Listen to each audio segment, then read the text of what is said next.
তৈরি পোশাক প্রস্তুতকারক ও রফতানিকারকদের সংগঠন বিজিএমইএ এর ভবন ভাঙতে ৬ মাসের সময় দিয়েছে আপিল বিভাগ। ভবন স্থানান্তরের সময় চেয়ে ৯ মার্চ বিজিএমইএ এর করা আবেদনের শুনানি শেষে এই রায় দিয়েছে আপিল বিভাগ।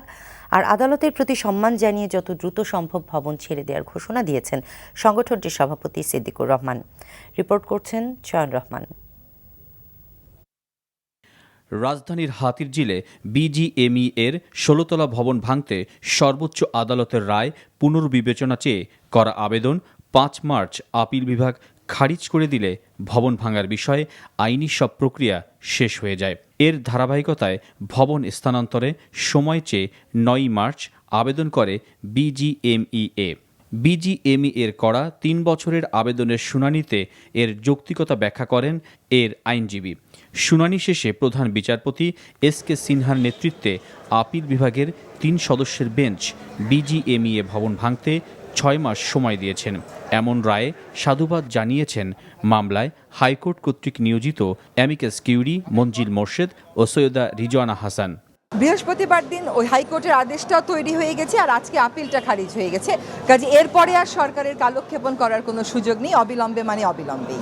আলটিমেটলি যে যতই শক্তিশালী হোক না কেন, আইনের শাসনের কাছে, আইনের হাতের কাছে তাদের সব কিছুই আলটিমেটলি তাদেরকে মেনে নিতে হয়।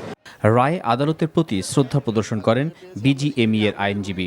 আমরা অলরেডি উত্তরাতে 5.5 বিঘা জমি দেখেছি।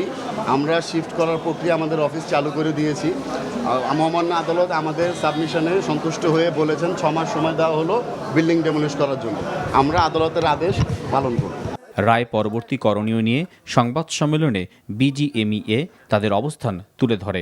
আমরা এই ভবন ছেড়ে অন্য অফিসে আমাদের ভবন নির্মাণ করে আমরা সেখানে শিফট করে চলে যাব। এখানে কোনো রকমের কোনো আর দ্বিমত নাই। আমরা আশা করি হয়তো যত দ্রুততার সাথে যেতে পারবো আমরা তত দ্রুততার সাথেই যাব। আদালতের বেঁধে দেওয়া সময়সীমার মধ্যে নির্দেশনা অনুযায়ী পরবর্তী কাজ করবে রাজুক। চয়ন রহমান, এনটিভি নিউজ, ঢাকা।